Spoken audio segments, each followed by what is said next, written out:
Horror movies are a huge deal. They always have been. There are classics you can't go wrong with, the modern classics, and then you've got the complete failures. But among these movies, it's always possible to miss a gem, a movie scary enough for you to remember down the road. It makes you want to watch it again and again to notice the little hints here and there. The movie I speak of is none other than Aliens in the Attic. This 2009 classic sent audiences jumping out of their seats from the mere scope of terror. Ticket sales backfired and refunds were countless to the poor audience.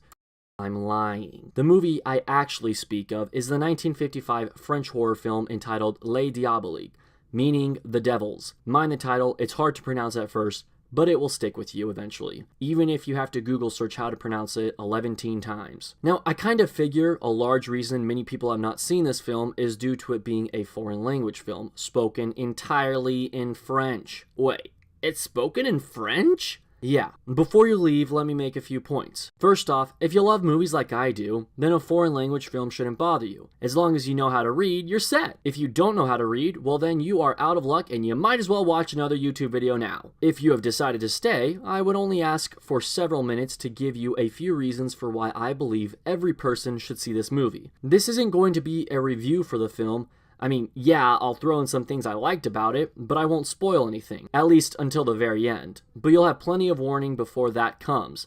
I want you to experience it for yourselves.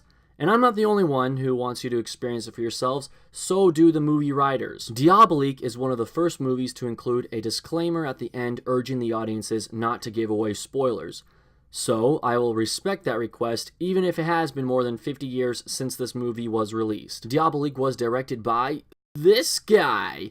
We'll call him Clouzet. When the story was first offered to be produced as a movie, Clouzet beat Alfred Hitchcock in buying the rights by just a few hours. Despite the master of suspense losing out on directing Diabolique, he enjoyed the final product of Clouzet's horror film. In fact, rumor has it that Hitchcock gained a lot of inspiration from Diabolique to direct Psycho. Speaking of Psycho, the author of the original book Psycho, Robert Bloch, once said that his favorite horror film of all time is Diabolique. We all know and recognize Psycho for its twist ending and iconic shower scene, but Diabolique offers just as much except with a bathtub instead of a shower. The basic plot of Diabolique follows two women. The wife and mistress of a boarding school headmaster decide to murder him. And to be fair, the headmaster is kind of a dirtbag. You find this out in the first few minutes. The murder takes place, but it's what takes place after the murder that is eerie. Now I'm just going to leave the plot at that, and you can watch the movie from there. But remember the disclaimer. Don't spoil it for others.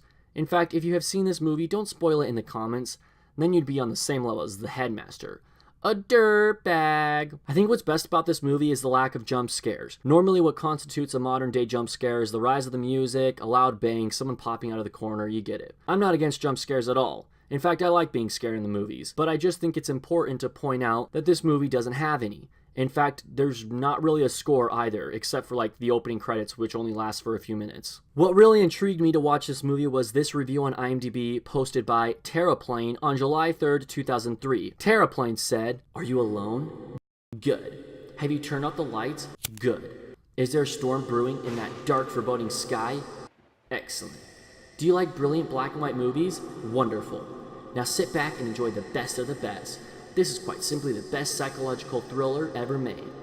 Often imitated, but never bettered.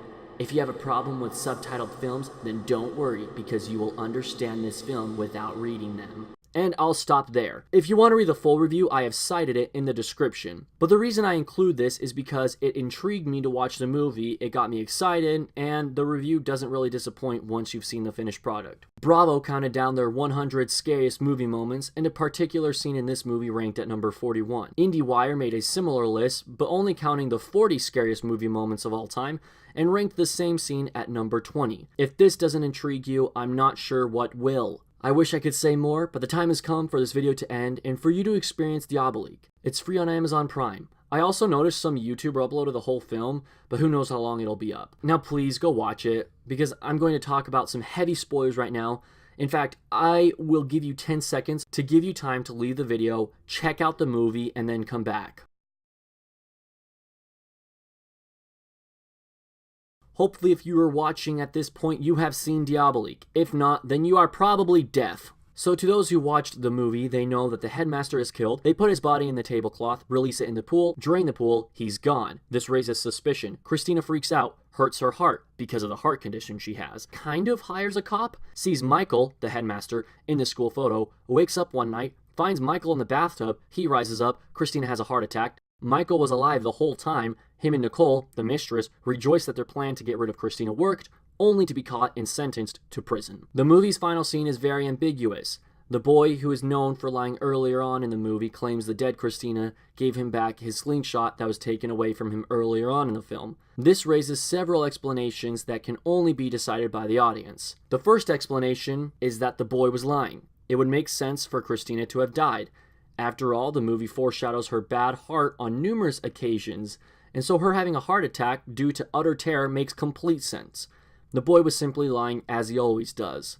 But then again, when the boy lied earlier in the movie about seeing the headmaster, it turns out he was actually telling the truth. So does that mean he's telling the truth now? But that opens the door to another possibility. Does Christina get the last laugh? Christina may be the mastermind behind it all, emphasizing to both Michael and Nicole of her bad heart condition, convincing them she's weak. She then simply fakes her death and gets Michael and Nicole caught. She's now rid of them both and free to move on with her life. My only problem with that second ending is that when Christina dies from her heart attack, Michael checks her pulse and clearly notices it has stopped. So I myself lean more towards the ending that Christina did die, but I guess that's the great thing about multiple viewings. By now you are well into the video and I am still talking. I invite you to give it another watch and interpret it for yourself. Leave your comments below and let's get a discussion going. But please remember to label any spoilers with a spoiler warning so no one will be affected by them.